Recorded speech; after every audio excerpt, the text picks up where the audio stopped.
My name is Aaron Solomons. I'm an ADA instructor trainer. I teach ADA courses in freediving, and I also train elite freedivers. The subject of today's little talk is going to be about equalization, specifically the Frenzel maneuver. Most people who have difficulty on their first course, the thing that stops them is poor understanding of equalization. It's been overcomplicated in the way it's been taught, and we're going to try and simplify that for you today and teach you how to analyze what you're doing at the moment, then teach you how to do a Frenzel dry, and then teach you the things that might change in the water that you have to watch so that it's just as effective in the water as you was on dry land for you. First, let's talk a little bit about the history of the Frenzel, because it's interesting. During the Second World War, the German Air Force, the Luftwaffe, had a fighter bomber called the Stuka that used to go down in a very sharp dive, vertically down, and was mainly used for taking out armor and artillery. Now, the difficulty about dive bombing straight down was that it put a terrific emphasis on being able to equalize your ears. So Frenzel was actually Dr. Frenzel from the Luftwaffe, who invented a very convenient and quick technique of being able to equalize your ears. There was a Canadian diver by the name of Eric Fatah who introduced this into freediving a number of years ago. And since then, it's become almost a standard for equalization. It's not the only form of equalization, maybe not even the best form of equalization, but it is the one we learn at first, and it is effective. So here's the story about that. The first thing that we have to understand is we have to understand a little bit of physiology. Allow me to click off this. Right, we don't need that. Here we are. Now, the things we have to understand about the Frenzel are several points here. We have to close the nose, the nostrils, here. We have to close the lips. And we have to close what's called the epiglottis. The epiglottis is this little member here that decides whether something is going back into your lungs or down your gullet into your stomach. Now, at the top of the mouth here, the first thing that we have is what's called the hard palate. If you take your thumb and run it back, the roof of your mouth is hard. If you run it further back, without actually vomiting, you come to a soft part. That's known as the soft palate. It is, in effect, a diaphragm. Behind this diaphragm, you have the entrance to the eustachian tubes, which are the passage by which we force air up into the middle ear here, and force, when the water comes into the outer ear, it forces the eardrum inwards. We force air up here into this, and we force the eardrum back into its normal position. It works rather like this. Water comes into the outer ear, forces it in towards the middle ear. We force air up the eustachian tube, and the eardrum returns to its normal position. Now, the thing that makes all this work is the tongue. Now, the active part of the tongue is, of course, only the part that comes in contact with the soft palate. In other words, the back of the tongue. Right here, this area of the tongue. Now, we're going to see that in real life in a minute and see what the action of the tongue has to be for this. There's an awful lot of misconceptions that have developed about how we actually manipulate the tongue. So we're going to deal with that in a second. But before we do that, let's understand what we do and what we're doing at the moment. So what we're going to do now is we're going to teach you how to analyze what you are doing. The first thing is I ask somebody to equalize, and I look at this area behind the nostrils, in that little pit behind the nostrils. I get them to equalize,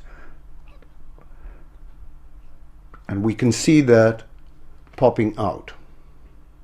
The next area that I check is under the chin, between the Adam's apple and the point of the chin. All this area under here, you'll notice that it rises a little bit as I equalize. Now, don't swallow. If you swallow, you'll see the Adam's apple go down. This is a fault.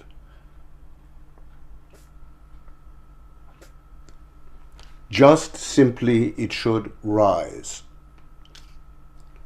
Now, the other thing that we check is the diaphragm. We put the hand on the diaphragm here, and if there's any movement while you're equalizing, you're doing something called a valsalva.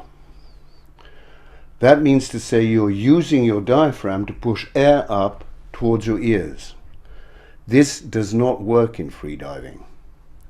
The reason it doesn't work is very simple, because we go down in a head down position.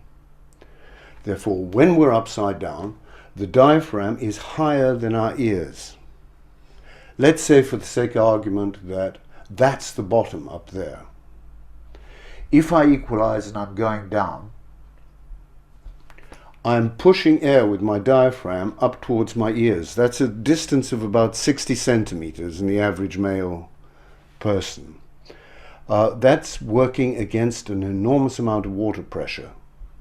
What the instructor will see, and what the student will feel if he's doing this, is that as he goes down, the equalizations become more and more difficult. He's requiring more and more force to equalize his ears. And not only is he requiring force, but he's having to take more and more time. When he's using the correct technique, it's instantaneous and it's gentle. The friends will.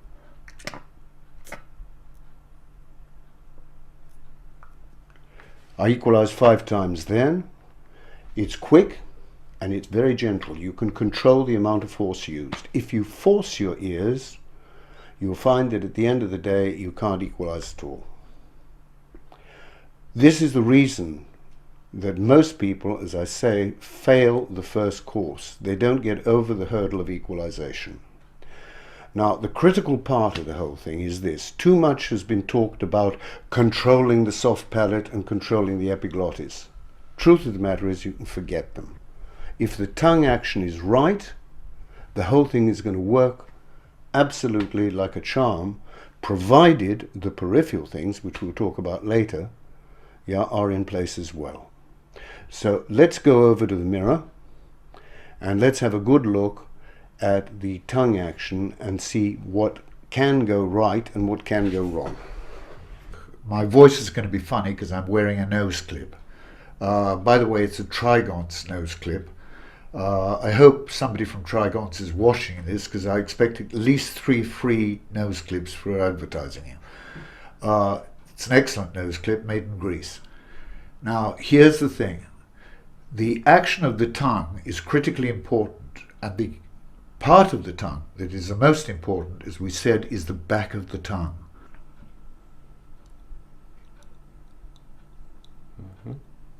Good.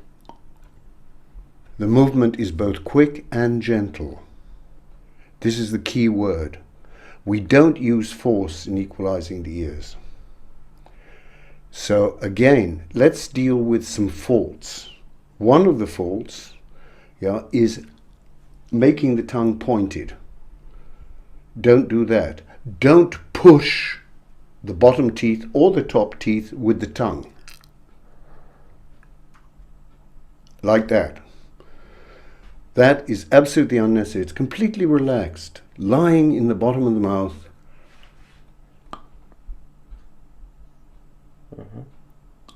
Now, the motion of the tongue is both up and back. And the best way to check it out is get your little light and do it in front of the mirror. Because then you can self-correct in this thing.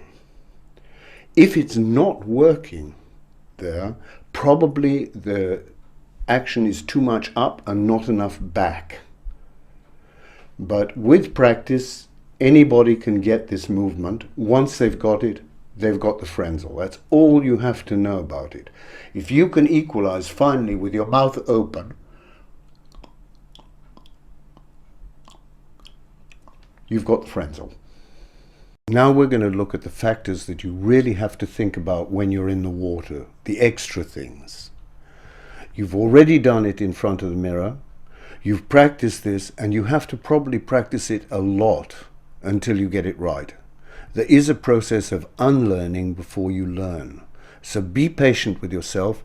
Don't expect results in the first 10 minutes. But if you persist with it, anybody who's motivated can do it with the tools that we've been given right now. Now let's look at what we have to think about, the additional factors that we have to think about when we're in the water. The most important thing that we have to think about is relaxation. If we're not relaxed, none of this is going to work. Relaxation is absolutely critical, particularly all the muscles of the face, the tongue, everything else. Your whole body has to be totally relaxed. Look for a nice sleepy feeling before you go down.